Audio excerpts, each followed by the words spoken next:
فاتحة. بسم الله الرحمن الرحيم. الحمد لله رب العالمين الرحمن الرحيم مالك يوم الدين إياك نعبد وإياك نستعين اهدنا الصراط المستقيم صراط الذين أنعمت عليهم غير المغضوب عليهم ولا الضالين. صل على محمد. أعوذ بالله من الشيطان الرجيم. بسم الله الرحمن الرحيم. الحمد لله الذي لا يبلغ مدحته القائلون ولا يحصي نعماءه العادون ولا يؤدي حقه المجتهدون الذي ليس لصفته حد محدود ولا نعت موجود ولا وقت معدود ولا أجل ممدود فطر الخلائق بقدرته ونشر الرياح برحمته والصلاة والسلام على الرسول المسدد المصطفى الأمجد المحمود الأحمد سيدنا ومولانا ومولى الكونين جد الحسن والحسين معالي أبا القاسم محمد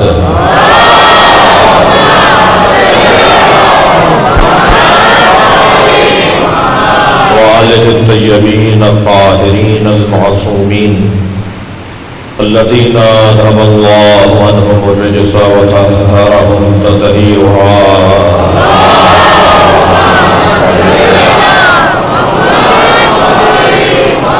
ولعنة الله على أعدائهم أجمعين من يوم عداوتهم إلى قيام يوم الدين. أما بعد، قال الحكيم في قرآن الكريم بسم الله الرحمن الرحيم. فمن حاجك فيه من بعد ما جاءك من العلم فقل تعالوا ندعو أبناءنا وأبناءكم ونساءنا ونساءكم وأنفسنا وأنفسكم ثم نبتهل فنجعل لعنة الله على الكاذبين. صلوات.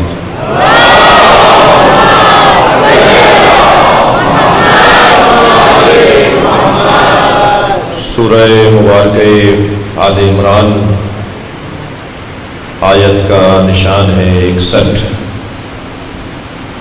اللہ اس کلام میں معرفت کا ایک دسترخوان بچھا رہا ہے. آیت کا ایک ایک حرف عرفانیات کا نصاب ہے، اس لیے کہ معرفت حق تعالی، معرفت جل شانہ ممکن ہی نہیں ہے جب تک کہ علی کی معرفت نہ ہو. ہمیں جس رستے سے اللہ تک پہنچنا ہے یا جو رستہ اللہ تک پہنچاتا ہے اس ہی رستے کو علی کہتے ہیں. اس نام نامی کو قرآن میں کبھی سبیل کہہ کر یاد کیا گیا ہے. اس شخصیت کو قرآن میں کبھی صراط کہہ کر یاد کیا گیا ہے. اس عظیم ذات کو قرآن میں کبھی حبل اللہ کہہ کر یاد کیا ہے. اس والا مقام کو قرآن میں کبھی نور کہہ کر یاد کیا گیا ہے. یہ ذات ایک ہے اور صفات بہت ہیں. کبھی صفت نور سے انہیں یاد کیا جاتا ہے، اور نور بھی وہ جو اللہ کا نور ہو. نور بھی وہ جسے دھوپوں سے بجھایا نہ جا سکے. نور بھی وہ کہ جسے بجھانے والے کو اللہ دنیا اور آخرت میں ذلیل کرتا ہو. میں اگر یہ جملہ کہہ دوں کہ وَيُرِيدُونَ لِيُطْفِئُوا نُورَ اللَّهِ بِأَفْوَاهِهِمْ وَاللَّهُ مُتِمُّ نُورِهِ، کچھ لوگ ہیں جنہوں نے ارادہ کیا ہے کہ اللہ کے نور کو پھونکوں سے بجھائیں، اور اللہ تو اپنے نور کو جلا رکھے گا، زندہ رکھے گا، جلتا رکھے گا، روشن رکھے گا. تو تو ایک جملہ میں آپ کو ہدیہ کر رہا ہوں، اللہ نے علی کے دشمنوں کو اتنا ذلیل کیا ہے کہ پھوٹ بلایا ہے۔ صلوات پڑھے محمد و آل محمد۔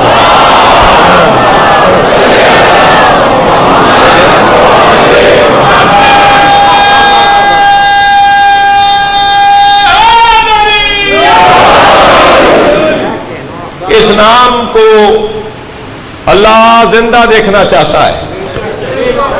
یہ نام سن 30 عام الفیل میں ظاہر نہیں ہوا۔ یہ نام مولا نبی کی 30 سال کی عمر میں جلوہ فگر نہیں ہوا۔ اور لفظ بہتر کرتا ہوں، یہ ذات مکے میں آنے والی نہیں ہے۔ مکے میں اس نے نزول ثانی کیا ہے، مکے میں اس نے جلوہ ثانی کیا ہے۔ مجھے کہنے دیجئے، اور میرے کہنے کے پیچھے میرے پاس دلائل ہیں کہ یہ وہ ذات ہے جو ہر زمانے میں نبیوں کی مدد کے لیے آتی رہی۔ یہی تو ہے جسے روح القدس، صلوات پڑھے محمد و آل محمد۔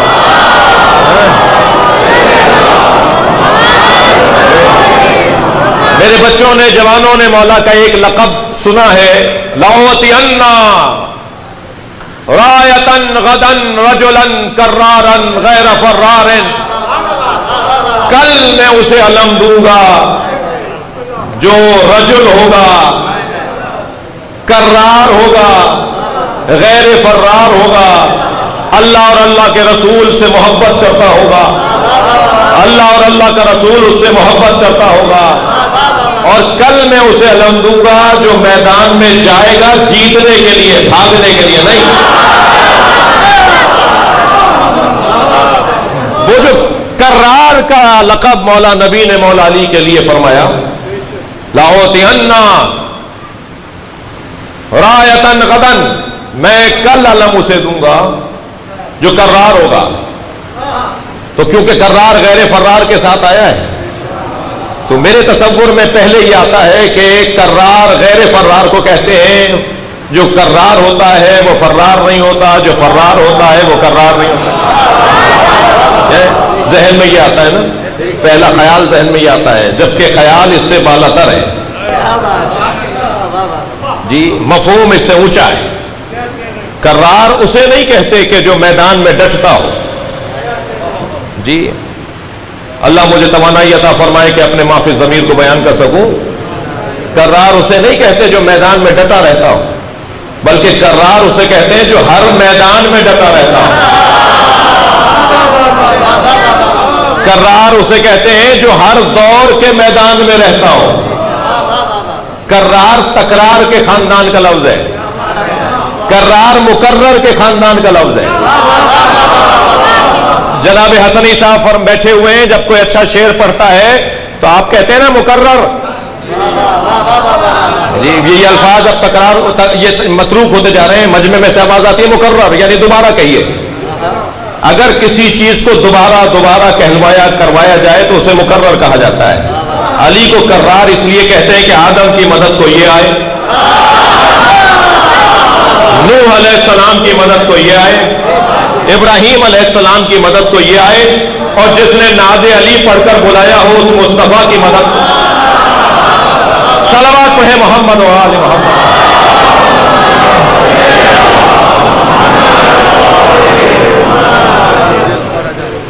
لہذا اللہ چاہتا ہے کہ یہ نام باقی رہے، زندہ رہے، ہمیشہ رہے۔ اور جب جلوہ فرمایا ہے سن 30 عام الفیل میں، نبی کی 30 سال کی عمر مبارک میں، تو وہ جلوہ آخر ہے، وہ جلوہ آخر ہے، وہ آخری نبی کے لیے۔ تو کبھی نور کہا، اور اس نور کو اللہ جلتا اور زندہ دیکھنا چاہتا ہے، اور مولا کو ظاہری طور پہ ضربت مار کے کچھ دن کی خوشیاں حاصل کرنی ان لوگوں نے کہ جنہوں نے یہ سمجھا تھا کہ ہم نے علی کو مار دیا۔ علی تو جیسے جیسے شعور بشر بڑھتا جائے گا اور زندہ ہوتے چلے جائے گا.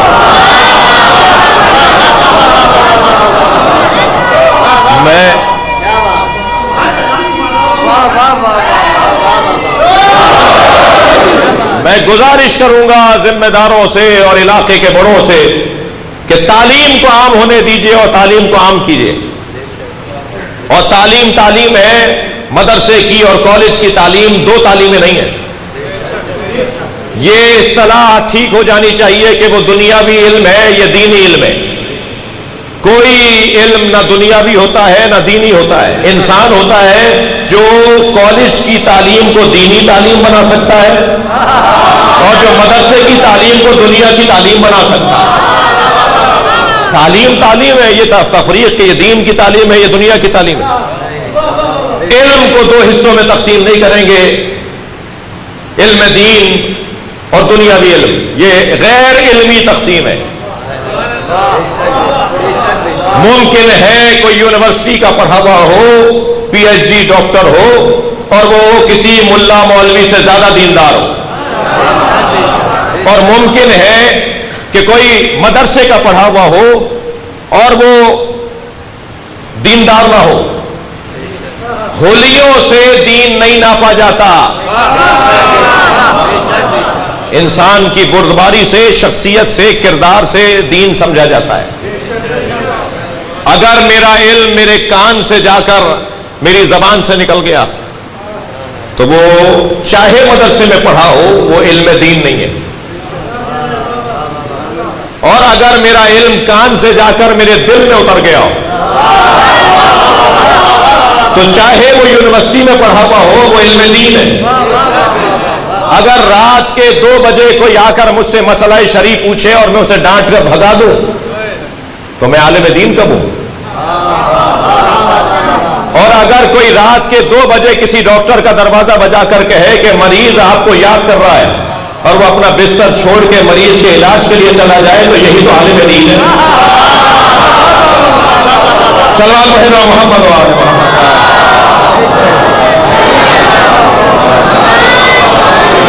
جس میں انسانیت نہ ہو، جس میں خدمت خلق نہ ہو، جس میں دوسرے کی خاطر جینے کا جذبہ نہ ہو، وہ عزیزان گرامی عالم و دانشور نہیں ہے. اور خبردار اس دانش کو حاصل کر کے، اس علم کو حاصل کر کے غرور نہ کرنا جو تمہیں متکبر بنا دے.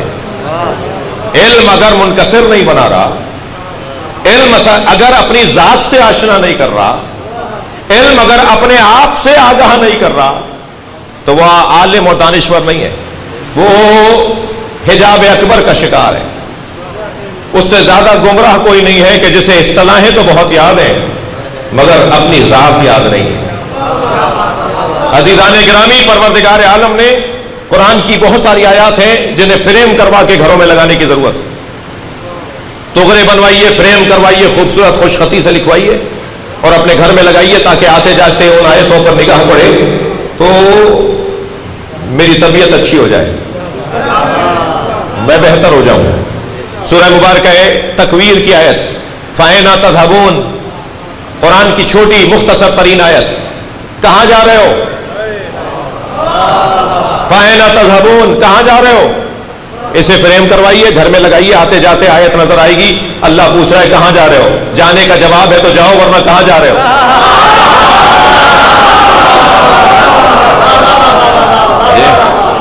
اگر جانے کا جواب ہی نہیں ہے کیوں جا رہے ہو؟ کہاں جا رہے ہو؟ ایسے ہی یہ آیت جو میں نے آپ کے سامنے پڑھ رہا ہوں، اور ایک اور آیت سن لیجئے.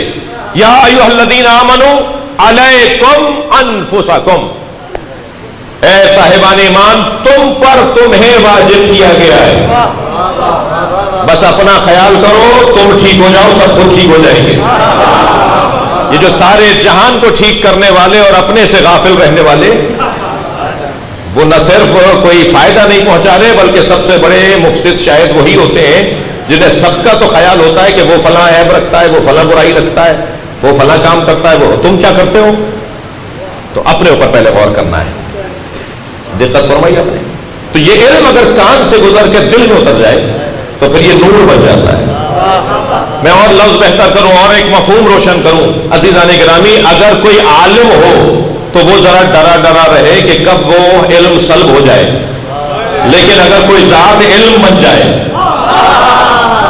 تو پھر وہ قبر میں بھی ہوگا تو اس کا مزار نجف اشرف سے علم مانگ رہا، ذات علم بن جائے، ذات عدل بن جائے، ذات شجاعت بن جائے، ذات شجاعت علی کی ایسی، دقت چاہوں گا اس جملے پر، علی کی ذات شجاعت ایسی کہ جس کا نام پکارنے سے طاقت آتی ہو۔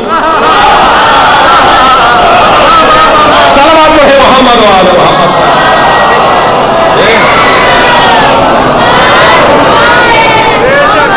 ایک سردار جی کہنے لگے میرا پوتا روزانہ اچھلتے کودتے بھاگتے دوڑتے آوازیں لگاتا یا علی یا علی، سکھ سردار جی، تو کہنے لگے میں نے اپنے پوتے سے پوچھا کہ بیٹا تم یہ یا علی کی صدائیں کیوں لگاتے ہو؟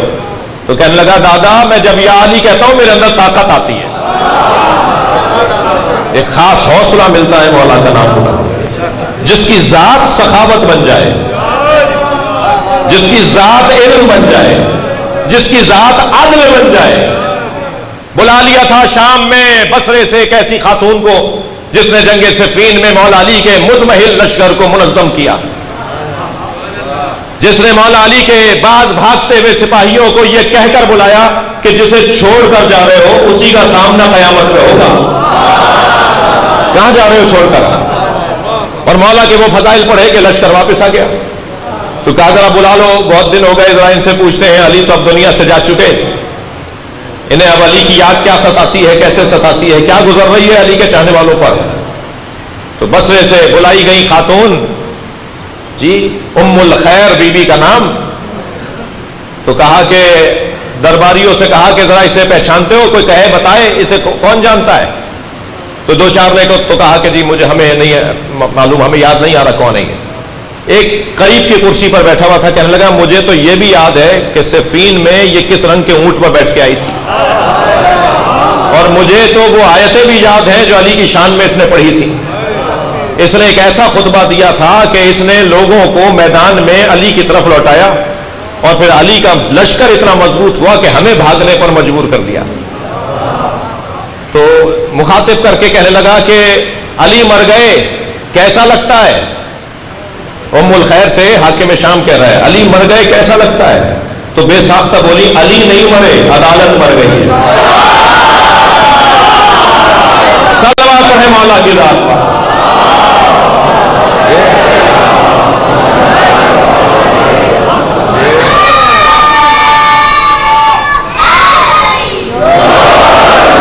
اللہ اکبر، جو ذات عدل بن جائے۔ آمادہ ہے بات آگے بڑھے؟ دیکھیے یہ جو مولا نے فرمایا لو کشف الغطاء لمزدت تو یقینا، اگر میری آنکھوں کے سامنے سے حجاب ہٹا دیے جائیں تو میرے یقین میں اضافہ نہیں ہوگا۔ تو یقین میں تو ویسے ہی اضافہ نہیں ہوتا، یقین تو ہوتا ہی وہ عالم، وہ کیفیت ہے جو مکمل ہو، جو یقین تک پہنچ جائے پھر اب اس میں اضافے کی گنجائش ہی نہیں ہے۔ علم سے یقین کا سفر، گمان سے یقین کا سفر تو کہا جا سکتا ہے کہ پھر میرے گمان میں اضافہ نہیں ہوگا، مثلا جس میں اضافہ ممکن ہونا، یقین میں تو کوئی اضافے کا امکان ہی نہیں ہے، تو پھر مولا کیا فرما رہے ہیں کہ میرے یقین میں اضافہ نہیں ہوگا اگر حجاب بھی ہٹا دیے جائے۔ تو میرے بچوں یقین کی تین قسمیں، علم الیقین، عین الیقین۔ علم الیقین میں اضافے کی گنجائش ہے، پہلی قسم، تیسری بتاؤں گا۔ علم الیقین، علم میں مسلسل اضافے کی گنجائش ہے، کوئی دنیا میں ایسا نہیں ہے۔ ہماری اور آپ کی کیا حیثیت، نابغہ روزگار شخصیات کا کیا مقام، جب سرکار کو اللہ چاہتا ہے کہ بار بار کہیں قل رب زدنی علما، اے میرے حبیب بار بار کہو میرے علم میں اضافہ فرما۔ جی عزیزان گرامی، یہ گھرانہ کسی کے آگے ہاتھ نہیں پھیلاتا، یہ نبی اور علی کا گھرانہ اگر ہاتھ پھیلاتا ہے تو اللہ کے آگے، اور وہ بھی علم کے لیے.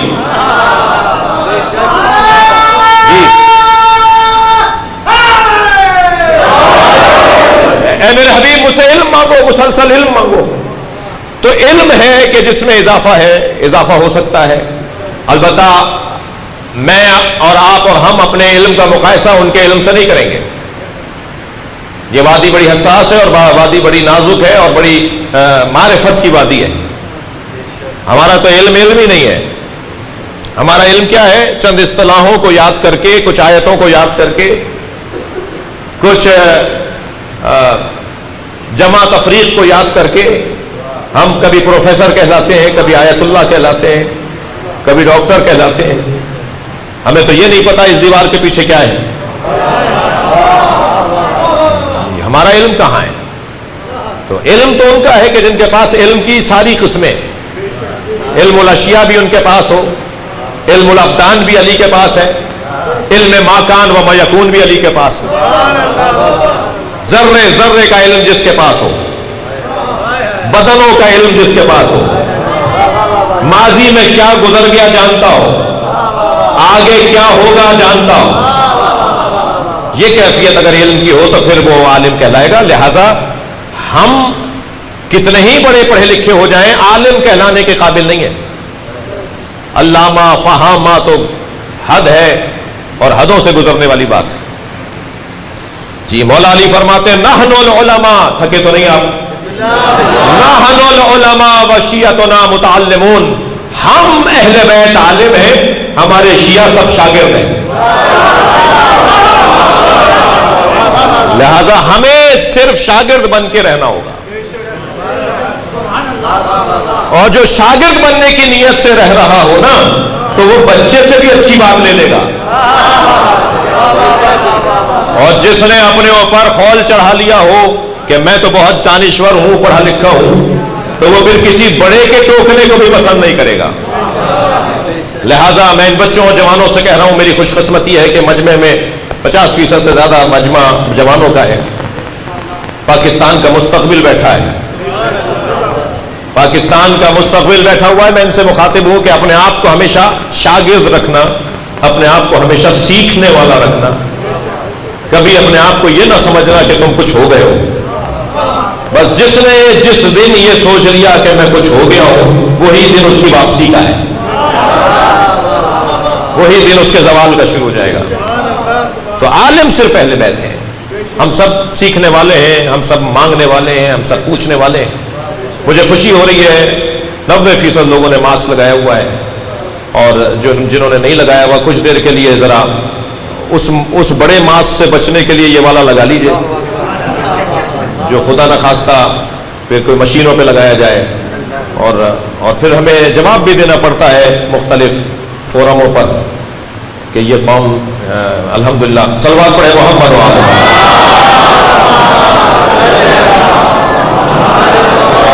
اس سے بہتر صلوات ممکن ہے تو دیا کرے.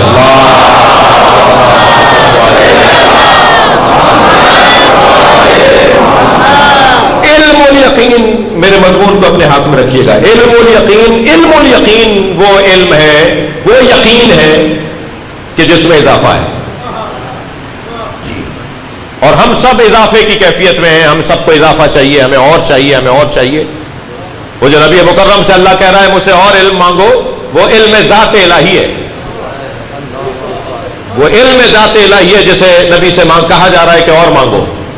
جس کی کوئی حد نہیں ہے، جس کی کوئی حد نہیں ہے، اسے اور مانگنے کی بات ہو رہی ہے. یہ والا علم نہیں ہے جو آج بکھرا پھرتا ہے اور جگہ جگہ مل جاتا ہے. یہ علم نہیں ہے. اس سے تو کہیں زیادہ علم مولا نبی جو لعاب دہن مصطفیٰ لے لیں تو ان کے پاس موجود ہے. حضرت ابو ذر غفاری کے ساتھ گزر رہے ہیں، ایک مرتبہ صحرا سے ایک جگہ سے گزر ہوا کہ جس میں ان گنت چیونٹیاں نظر آئیں. جی شاید اربوں کھربوں چیونٹیاں نظر آئیں. تو حضرت ابو ذر نے فرمایا یا علی، اللہ جانتا ہے کہ ان کی تعداد کتنی ہے. تو مولا نے مسکرا کے فرمایا میں ان کے نر اور مادہ کی تعداد بھی جانتا ہوں. جی تو یہ علم الاشیاء، علم الابدان، بدنوں کا علم جی ڈاکٹر حضرات باڈی کے علم کو جان لیں تو یہ ڈاکٹر کہلاتے ہیں. تو بدن صرف میرا اور آپ کا تو نہیں ہے، بدن جانور کا بھی ہے، یہ ممبر بھی بدن ہے، یہ مائک بھی بدن ہے، یہ کیمرہ بھی بدن ہے. یہ بدن تو ہزاروں تو اسی جگہ گن لیں گے تو 1000 بدن تو امام بارگاہ میں نکل آئیں گے. بدنوں کی قسمیں، ہر بدن کی قسم اگر کوئی جانتا ہو تو وہ علم الابدان کا عالم ہے. بدنوں میں عزیزان گرامی بیج بھی تو ہے، درخت بھی تو ہے، پتھر بھی تو ہے، یہ سب بدنوں کی قسمیں ہیں. ان سب کے بارے میں جاننے والے کو علم الابدان کا عالم کہا جاتا ہے. یہ بھی علی کے ہاں کمال پر. اس علم ابدان میں بھی مولا کائنات یکتا ہیں، تنہا ہیں، اکیلے ہیں. علی جیسا کوئی اور نہیں ہے. یہ فلکیات کا علم، یہ فضاؤں کا علم، یہ ستاروں اور سیاروں کا علم، یہ زمین اور ذرات کا علم. ایک شخص کو دیکھا وہ کاشت کر رہا ہے. حضرت نے آواز دے کر فرمایا کاشتکار تھا، کیا چاہتے ہو، کیا بونا چاہتے ہو؟ کہنے لگا بھنڈی بونا چاہتا ہوں. حضرت گھوڑے سے اترے، مٹھی میں اپنی خاک اٹھائی اور سے دیکھ کے فرمایا نہیں، اس میں کدو اچھا ہوئے گا. فرمایا میں زمین کے وجب کو جانتا ہوں، بالش کو جانتا ہوں. میں زمین کے رستوں سے زیادہ آسمان کے رستے جانتا ہوں. یہ جو مولا فرما رہے ہیں میں زمین کے رستوں سے زیادہ آسمان کے رستے جاتا ہوں، یہ جغرافیہ کا علم نہیں تھا جو علی کہہ رہے تھے کہ میں جغرافیہ کا علم جانتا ہوں کہ مشرق میں کون سے ملک ہیں، مغرب میں کون سے ملک ہیں. میں زمین کے رستوں سے زیادہ آسمان کے رستے جانتا ہوں، یعنی زمین میں جو اللہ نے نسیں بنائی ہیں، زمین میں جو اللہ نے صلاحیتیں رکھی ہیں، زمین میں اللہ نے جو توانائیاں رکھی ہیں. علی جانتا ہے کہ ایک بالش بات کیا صلاحیت ہے اور ایک بالش بات کیا صلاحیت. یہ علم، اس کی مثالیں موجود ہیں. میں جلدی آپ سے عرض کر رہا ہوں، اس کی مثالیں موجود ہیں کہ مولا نے کہاں کس انداز سے اس علم کا اظہار فرمایا ہے. جی فلکیات کا علم، علم الیقین ذہن میں رہے، ذرا گرہ باندھے رہے میرے بچے. فلکیات کا علم، یہ جتنا علم میں یقین، علم والا یقین بڑھے گا، علم الیقین بڑھے گا، اتنا ہی انسان کے لیے بنیاد بنے گی عین الیقین کا سفر کرنے کے لیے. یعنی علم الیقین کو مضبوط کریں تاکہ آنکھیں کھلیں. آنکھیں کھلیں گی نہیں اس وقت تک جب تک کہ معلومات کا ذخیرہ نہیں ہوگا، حقائق سے آگاہی نہیں ہوگی. جا رہے ہیں جنگ نہروان پر، جس سواری پر بیٹھ رہے ہیں وہ گھوڑی ہے اور پیٹ سے بھی ہے. پیٹ سے ہے گھوڑی، امید سے ہے گھوڑی. بہت لاغر اور ناتوان گھوڑوں اور گھوڑیوں پر بیٹھتے تھے نبی. مولا علی جو بھاگ نہ سکتی ہو سواری اس پہ بیٹھتے تھے. یہ آپ کا اور میرا شوق ہوگا کہ بھاگنے والی سواری. سلوات پڑھے محمد وعلہ.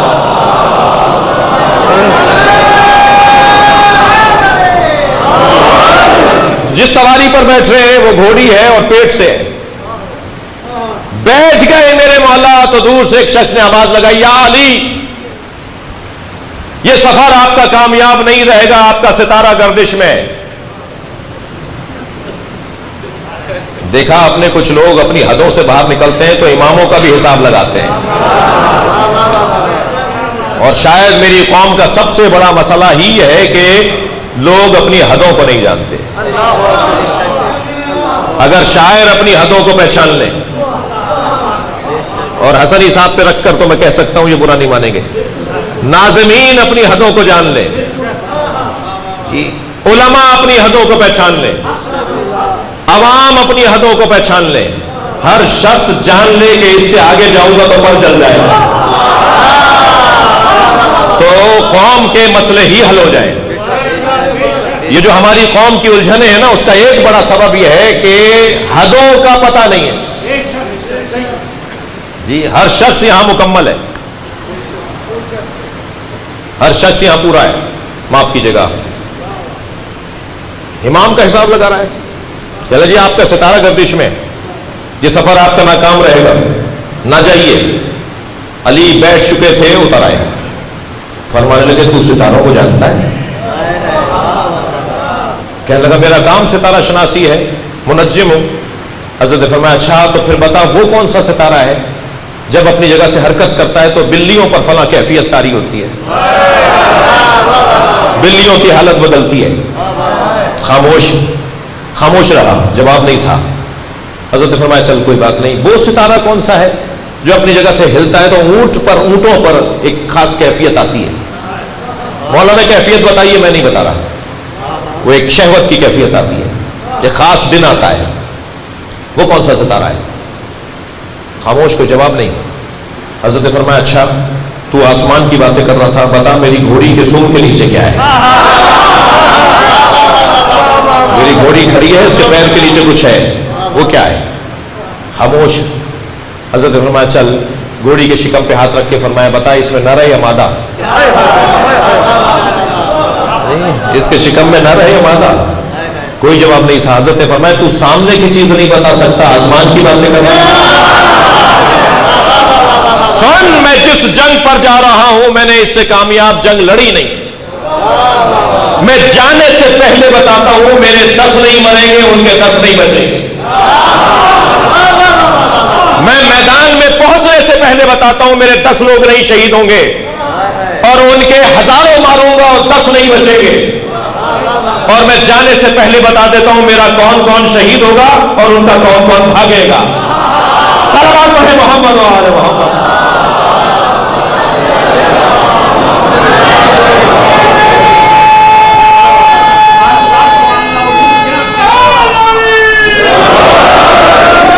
علم الابدان، علم الاشیاء، علم ما کان وما یکون. یہ علم کی کیفیت سے جب انسان باکمال ہوتا ہوا گزرے گا تو پھر علم الیقین سے عین الیقین کی طرف بڑھے گا. پھر آنکھیں کھلیں گی بھائی، پھر حجاب ہٹیں گے، پھر چشم برزخی کھلے گی. پھر جو مرنے والے دیکھتے ہیں وہ زندہ دیکھیں گے. جو لوگ مرنے کے بعد دیکھ رہے ہوتے ہیں کچھ لوگ زندگی میں دیکھ لیتے ہیں، مگر وہ بہت کم ہوتے ہیں، ڈھونڈنے سے ملتے ہیں. جو دنیا میں دیکھ لیتے ہوں وہ چیز جو مرنے کے بعد مردہ دیکھتا ہے. اس آنکھ کے کھل جانے کو کہتے ہیں چشم برزخی کا واہ ہو جانا، برزخی آنکھوں کا کھل جانا. اور جس کی برزخی آنکھیں کھل جاتی ہیں اس کا حلیہ، اس کا ڈھنگ، اس کا رنگ، اس کی چال بدلی بھی ہوتی ہے. لوگ اسے مجذوب سمجھتے ہیں، لوگ اسے پاگل سمجھتے ہیں. یہ مولا فرما رہے ہیں نہج البلاغہ کے جملے ہیں کہ جن کی آنکھوں سے حجاب ہٹ جاتے ہیں لوگ انہیں مجذوب سمجھتے ہیں، لوگ انہیں دیوانہ سمجھتے ہیں، لوگ انہیں اپنے قریب بٹھانے سے گریز کرتے ہیں. جبکہ وہ تو وہ ہوتے ہیں جو وہ دیکھ رہے ہوتے ہیں جو وہ نہیں دیکھ رہے. ان کی آنکھیں کھلی بھی ہوتی ہیں، وہ حقائق کو دیکھ رہے ہوتے ہیں. ایسے لوگ ڈھونڈنے سے ملتے ہیں، اور اگر کہیں مل جائیں تو عزیزوں ان سے استفادہ ہونا چاہیے.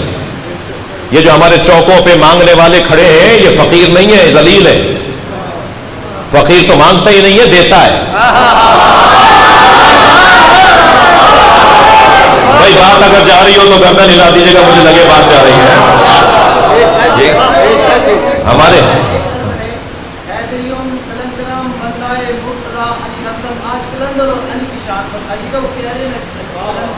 صلوات پڑھیں گے محمد و آل محمد.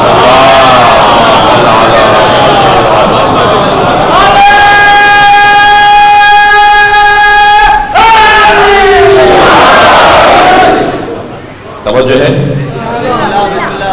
یہ جو آپ چاہ رہے ہیں میں وہی بیان کر رہا ہوں. معاشرے میں فقیر ایک تو مل نہیں رہے، مل جائے تو مجھے بھی ملوائیے گا. یہ جو چوکوں پہ روڈوں پہ ہاتھ پھیلائے کھڑے ہیں یہ ذلیل لوگ ہیں. سب سے زیادہ علی کو نفرت ان سے ہے جو اپنے جیسوں سے مانگتا ہو.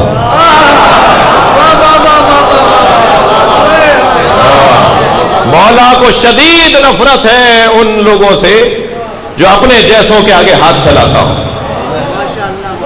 توجہ ہے بھائی؟ آپ سننے کے لیے آئے ہیں تو میں کچھ کہنا چاہ رہا ہوں. حضرت جابر ابن عبداللہ الانصاری طواف خانہ کعبہ میں مصروف ہیں. حشام ابن عبد الملک گورنر مکہ، اسے معلوم ہوا صحابی پیغمبر طواف میں ہے، مطاف میں ہے. قریب آ کر سلام کیا. انہوں نے مڑ کے دیکھا تو کہا حضور میں گورنر ہوں. کہا میں جس جگہ پر ہوں مجھے کسی گورنر کی ضرورت نہیں ہے. اللہ کے گھر کے ساتھ بھی گورنر کا احترام کروں؟ تو کہا حضور میں اللہ ہی کی خاطر آپ سے کچھ عرض کرنا چاہتا ہوں. ایسے لوگ بولنے کے بڑے ماہر ہوتے ہیں، انہیں بولنا سکھایا بھی جاتا ہے. کہنے لگا جی اللہ کی خاطر ہی آپ سے کچھ کہہ رہا ہوں. کہا کہو کیا کہہ رہے ہو؟ کہا مجھ سے کچھ مانگیے، مجھ سے کوئی خدمت بتائیے، مجھے کوئی کام بتا دیجئے. کہنے لگے دنیا میں نے چھوڑ دی ہے، آخرت دے سکتے ہو؟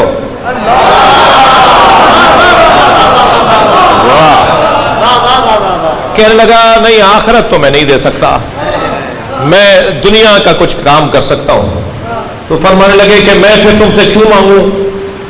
جو مجھے آخرت نہ دے سکتا ہو میں اس سے کیوں مانگوں؟ جابر ابن عبداللہ انصاری نے فیصلہ کر دیا جو آخرت میں کچھ دے سکے اس سے مانگنا جائز ہے. مجھے عزیزو بڑا تعجب ہے ان لوگوں پر جو علی کو، جملہ لیجئے گا، جو علی کو دنیا میں چوتھے نمبر پہ مانتے ہیں اور آخرت میں پہلے نمبر پہ مانتے ہیں. صلوات ہے محمد و آل محمد.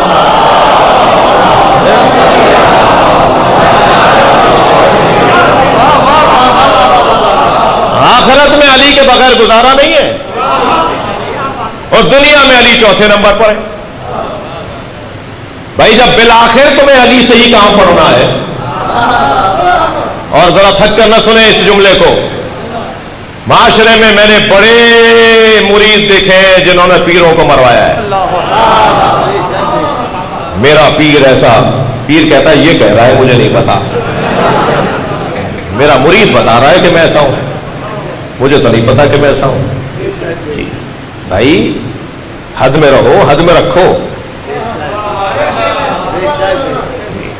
توجہ ہے؟ جملہ ہدیہ کروں. صحابیات بیٹھی ہیں، امہات المومنین بیٹھی ہیں، حضرت عائشہ تشریف فرمائیں. ایک صحابیہ نے آواز دے کر کہا یا عائشہ جنت میں آپ نبی کی زوجہ ہوں گی. بی بی زہرا کو دیکھ کر کہا آپ علی کی زوجہ ہوں گی. جوڑا کون سا بڑا ہوگا؟ سوال ہے. آپ نبی کی زوجہ ہوں گی وہ کہہ رہی ہے، اور جناب زہرا سے کہا کہ آپ علی کی زوجہ ہوں گی، جوڑا کون سا بڑا ہے؟ حضرت عائشہ نے اسے جواب دینا بھی پسند نہیں فرمایا اور جناب زہرا کو دیکھ کر فرمایا لیتنی کنت شعرۃ راسک، فاطمہ کاش میں تمہارے سر کا ایک بال ہوتی.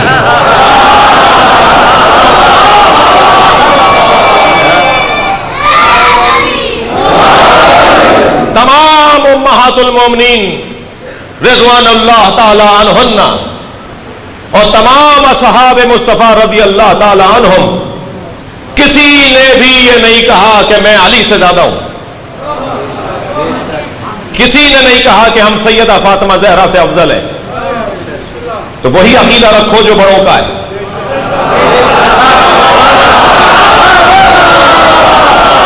بھائی صلوات پڑھیں محمد و آل محمد.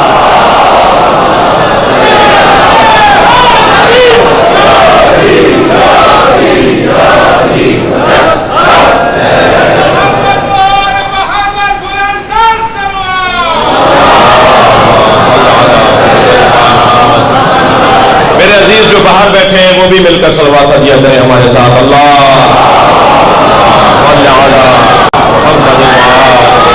اس سے بہتر اور بلند صلوات نبی کی ذات.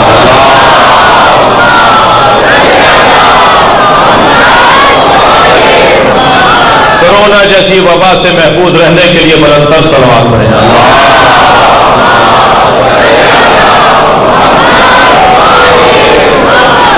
ہمارے فورسز کے ادارے، ہمارے انتظامی ادارے، ریاستی حکومتی ادارے جو خدمات میں، ڈاکٹر، پیرامیڈیکل اسٹاف جو اس وقت خدمت میں مصروف ہیں، ان کی حفاظت کے لیے بلند تر صلوات پڑھیں.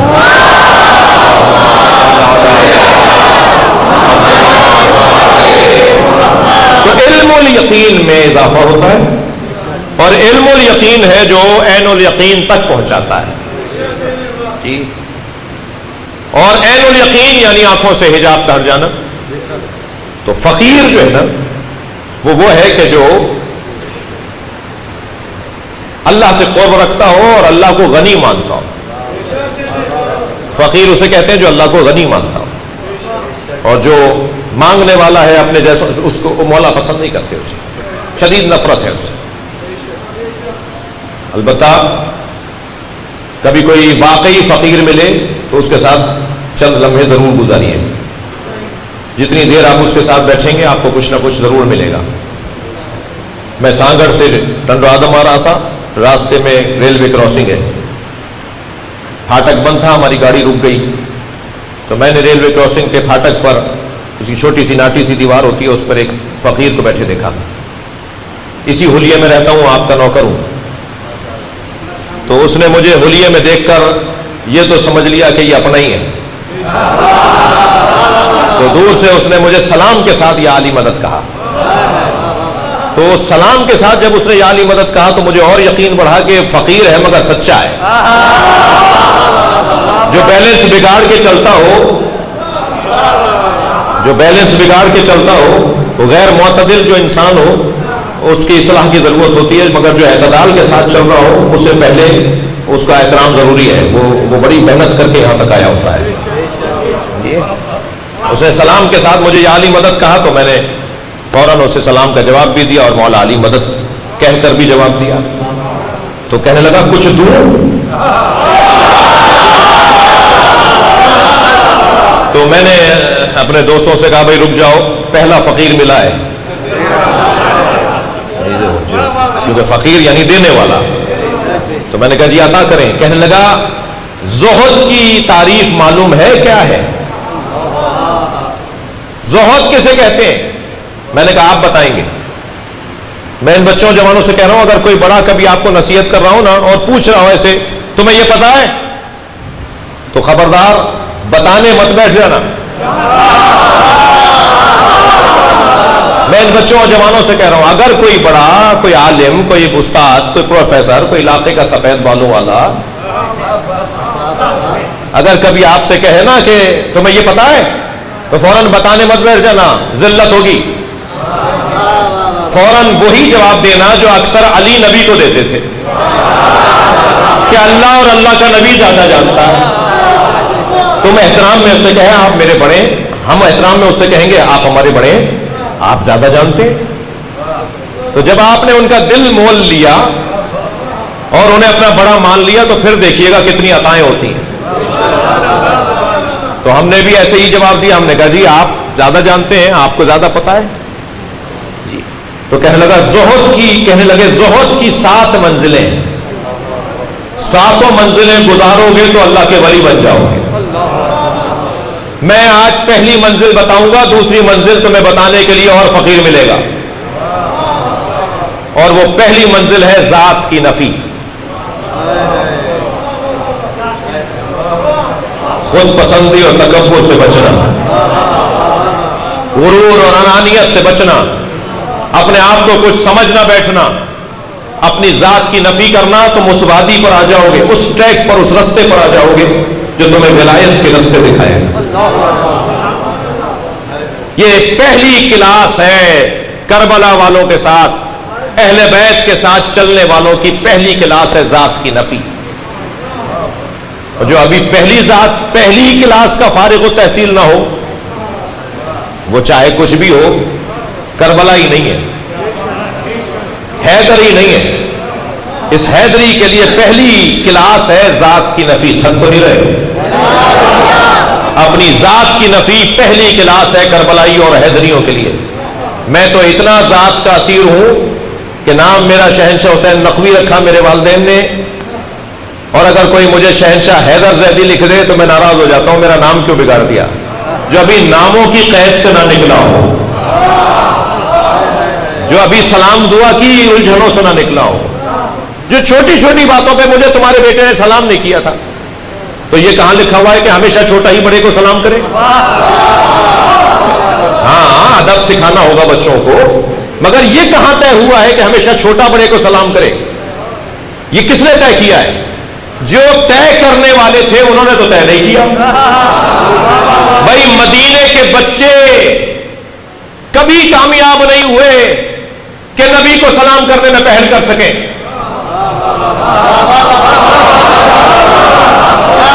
اور پھر سارے مدینے کے بچوں نے طے کیا کہ تم 4 وہاں کھڑے ہو اور ہم 5 یہاں کھڑے ہوتے ہیں.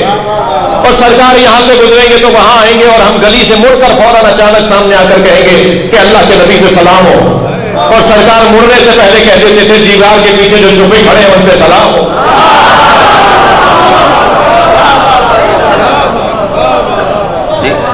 نبی سے بڑھ کر کوئی ہے؟ سرکار دو جہاں سے بڑا کوئی ہے؟ اور ہمارے معاشرے کا بڑا کہتا ہے کہ میرے بھتیجے نے مجھے سلام نہیں کیا لہذا بھائی سے بھی نہیں ملوں گا۔ جو ذات کا اسیر ہو وہ کربلائی نہیں ہو سکتا، وہ حیدری نہیں ہو سکتا۔ اپنی ذات سے ہاتھ اٹھانا ہوگا، اپنی انانیت سے ہاتھ اٹھانا ہوگا، ہے مشکل کام مگر کرنے کا ہے۔ توجہ کر لیا آپ نے؟ تو حق الیقین یہ وہ آخری منزل ہے، علم الیقین، عین الیقین، اور عین الیقین پر جب کچھ عرصے قائم رہ سکے، بڑا مشکل ہے قائم رہنا۔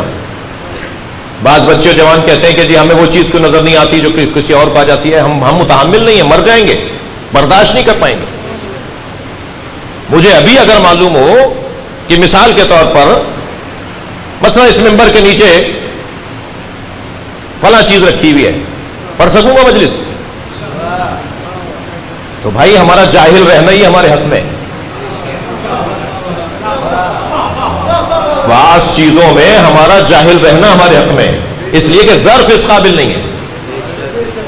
وہ جو علم اور یقین سے عین الیقین کا سفر کرتے ہیں وہ بڑے لوگ ہیں، اور عین الیقین والے جن کے آنکھوں سے حجاب ہٹ جائے، جو سب کچھ دیکھ رہے ہوں، جی جو سب کچھ دیکھ رہے ہوں، وہ کتنے متحمل ہوں گے، کتنے وزین ہوں گے، کتنے ثقیل ہوں گے، کتنے وزنی لوگ ہوں گے۔ اس کے بعد کی منزل ہے جس میں علی فائل ہے، اور وہ ہے حق الیقین، جو خود یقین بن جائے۔ لہذا مولا فرما رہے ہیں اگر میری آنکھوں کے سامنے سے حجاب ہٹا دیے جائیں تو میرے یقین میں اضافہ نہیں ہوگا، اس سے بڑی کلاس ہی نہیں ہے حق الیقین کی کلاس۔ بحث اپنے مضمون کے محور پر ہے، اور محور گفتگو یہ ہے کہ پروردگار عالم نے اس ذات کو سجا کر بھیجا ہے، ہر اس کمال سے سجا کر بھیجا جس کی ضرورت بشریت کو تھی۔ تمام کمالات کا مجموعہ علی کی ذات، کوئی ایک ایسی بات، کوئی ایسا کمال نہیں ہے جو علی میں کمال پر نہ ہو۔ تمام کمالات جہاں جمع ہو جائیں اسے علی کہتے ہیں، اور اللہ اس دروازے پر ہمیں اس لیے دیکھنا چاہتا ہے کہ منطق کے عین مطابق ہے، حکمت کے عین مطابق ہے، علم و دانائی کے عین مطابق ہے۔ انسان کمال طلب ہے، تھکیں گے نہیں، انسان کمال جو ہے۔ کوئی حسن کو کمال سمجھتا ہے تو حسینوں سے دوستی کرتا ہے، کوئی علم کو کمال سمجھتا ہے تو اہل علم سے دوستی کرتا ہے، کوئی شجاعت کو کمال سمجھتا ہے تو بہادروں کے قصے سناتا ہے، کوئی سخاوت کو کمال سمجھتا ہے تو اہل دل اور سخیوں سے دوستی کرتا ہے، کوئی عزت کو کمال سمجھتا ہے تو عزت والے لوگوں سے، صاحبان عزت سے دوستی کرتا ہے، کوئی کرسی کو کمال سمجھتا ہے تو صاحبان منصب سے دوستی کرتا ہے، کوئی شہرت کو کمال سمجھتا ہے تو مشاہیر سے دوستی کرتا ہے۔ اللہ نہیں چاہتا تھا کہ لوگ در در کی ٹھوکریں کھائیں، ایک ہی جگہ سارے کمالات رکھ دیا، اس دروازے پر آ جاؤ تمہیں سارے کمال مل جائیں گے۔ صلوات پڑھیں محمد و آل محمد۔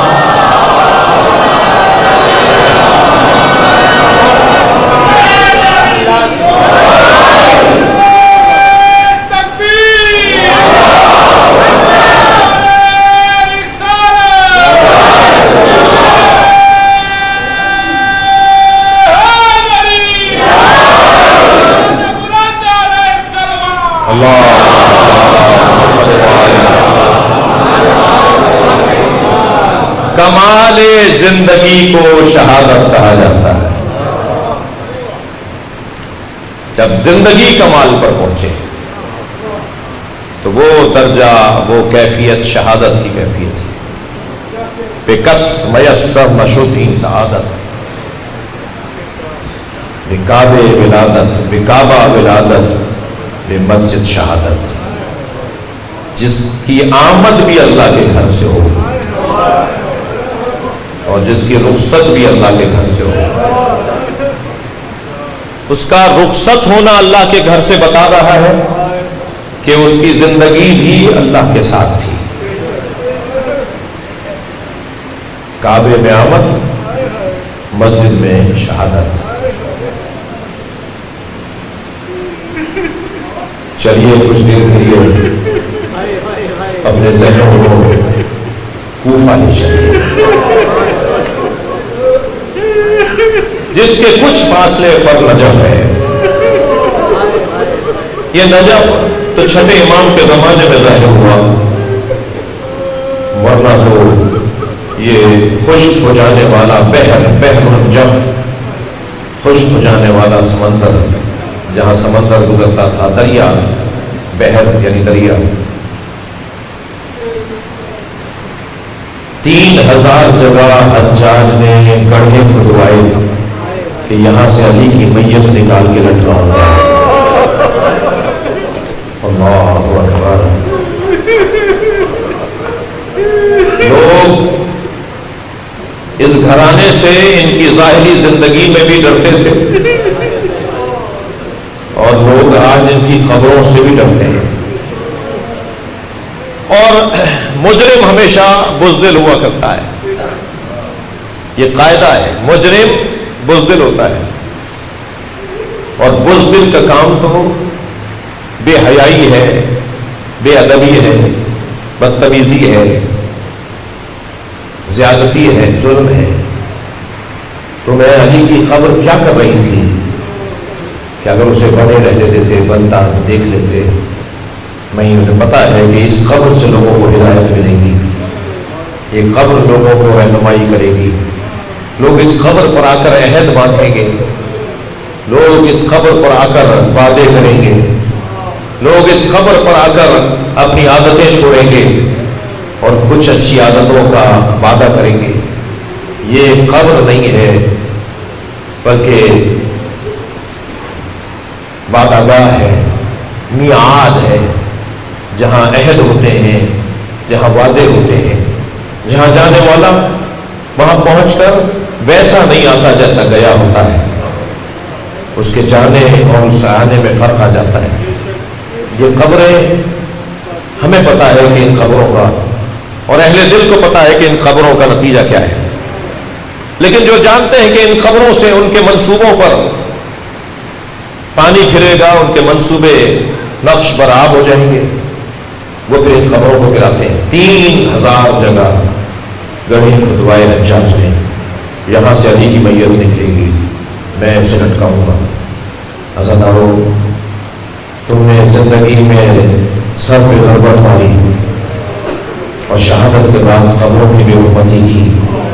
میں ان عزاداروں کے ذریعے مجھ سے کہتا ہوں، تم نے قبروں کی بے حرمتی کی، کیا حاصل ہوا؟ یہ تو ہمارے سینوں کو بستے ہیں. علی کی قبر نجف میں ہونے سے پہلے ہمارے سینے میں ہے. اگر دنیا میں اربوں علی کے چاہنے والے ہیں تو تم قبر کو گرانے کی جو ناپاک عزائم رکھتے ہو، پہلے ہمارے سینوں کو علی کی محبت سے خالی کر کے دکھاؤ. یہ عجیب طرح کا عشق ہے، یہ عجیب طرح کی دیوانگی ہے. بہت مشکل ہے، بہت مشکل ہے اس کیفیت سے دشمن ہمیں نکال سکے، ناممکن ہے. چلیے زینب کے رونے کی آواز بلند کرنی ہے.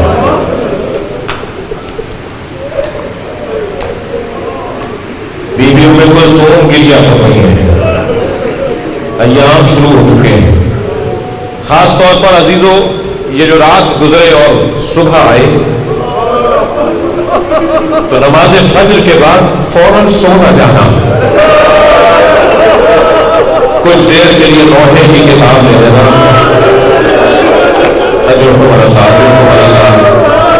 جو رونے آئے اپنی آوازوں کو آزاد کریں گے. شب ضرورت ہے ہمارا کائنات. ایک لوحے کی کتاب اپنے ہاتھ میں لے لینا اور لوحہ پڑھ کر اپنی آواز کو بی بی زینب کی آواز میں ملانا. امام حسین کے گرد میں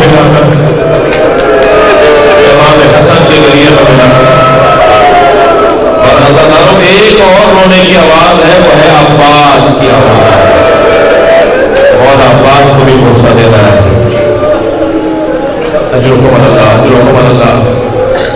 مولا نبی شعبان کے آخری جمعے کا خطبہ ماہ رمضان کی فضیلتیں بیان کرتے ہوئے، اس کے اعمال اور اس مہینے میں کیا کرنا ہے وہ بیان کرتے ہوئے ایک مرتبہ پہنچے اس جگہ کہ اس مہینے میں مسکینوں کو صدقہ دینا پورے سال صدقہ دینے سے زیادہ ثواب رکھتا ہے۔ یہ کہہ کر ایک ٹھنڈی اور طویل سانس آپ نے لی، ایک سانس بھری آپ نے، تو مولا علی کی آواز آئی، یا رسول اللہ ایو عمل افضل فی ھذا الشہر، اس مہینے میں سب سے افضل عمل کون سا ہے؟ نبی نے فرمایا یا علی الورع عن محارم اللہ، اس مہینے میں حرام کاموں سے بچنا سب سے افضل عمل ہے۔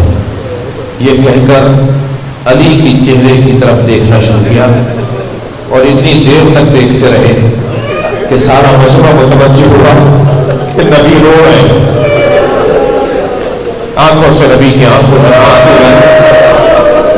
مولا علی نے دیکھا کہ نبی مجھے دیکھ کر رو رہے ہیں تو آواز دے کر کہا ما یبکی کا رسول اللہ، یا رسول اللہ آپ کو کس چیز نے رلایا ہے؟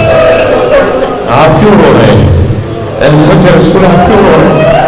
فرمایا علی اس مہینے میں تاریخ کا سب سے بڑا گناہ ہوگا، تاریخ بندگی اور تاریخ بشریت کا سب سے بڑا گناہ اس مہینے میں ہوگا، اور وہ یہ ہوگا کہ تمہارے سر پہ ضربہ ماری جائے گا۔ جس نے ناقہ صالح کو قتل کیا تھا اس کے گھٹنے کاٹے تھے، اس کے بچے کو مارا تھا، یہ مارنے والا اس سے بھی زیادہ شدید ہوگا۔ تو مولا نے فرمایا یا رسول اللہ میرا اس وقت دین سالم ہوگا۔ اللہ اکبر۔ عزیزانو یہ جملے اہل بیت کے جملے ہیں، یہ جملے بیان کرنے اور سمجھنے کے جملے ہیں۔ علی فرما رہے ہیں اس وقت میرا دین سالم ہوگا۔ مولا نبی سے سوال کر رہے ہیں، دیکھیے ہر چیز کو دین پر قربان کیا جا سکتا ہے مگر دین کو کسی پہ قربان نہیں کیا جا سکتا۔ خبردار ماہ مبارک رمضان ہے، میرے بچوں جوانوں اپنا دین سنبھالو، اس لیے کہ دین اسے کہتے ہیں جس پہ حسین بھی قربان ہو جائے، دین اسے کہتے ہیں جس پہ علی قربان ہو جائے۔ فرماتے ہیں کیا میرا دین سالم ہوگا؟ فرمایا یا علی تم کمال دین پر ہوگے، تم دین کے کمال پر ہوگے۔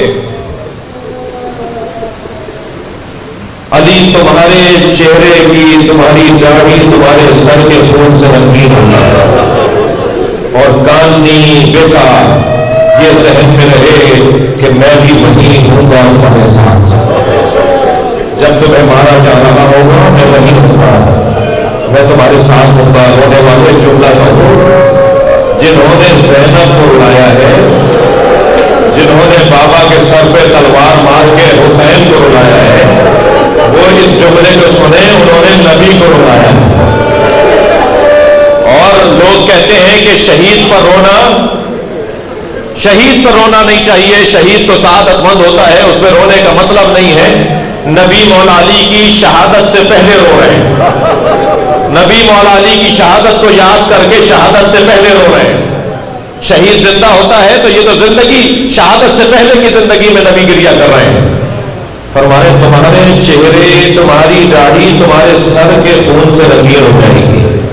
یہ نبی کی بشارت جو تھی نا، وہ اس وقت مولا علی کو یاد آئی جب سر پہ ضربت لگی۔ چلیے اب چلیے ذرا کوفہ چلیے، صاحبان اولاد بیٹھے ہوئے ہیں، بیٹیوں سے باپ کو بڑی محبت ہوتی ہے، بیٹیاں بھی باپ سے زیادہ نپٹتی ہیں، زیادہ پیار کرتی ہیں۔ میرے مولا نے فرمایا بیٹا حسن میں آج افطار اپنی بیٹی کے گھر کروں گا۔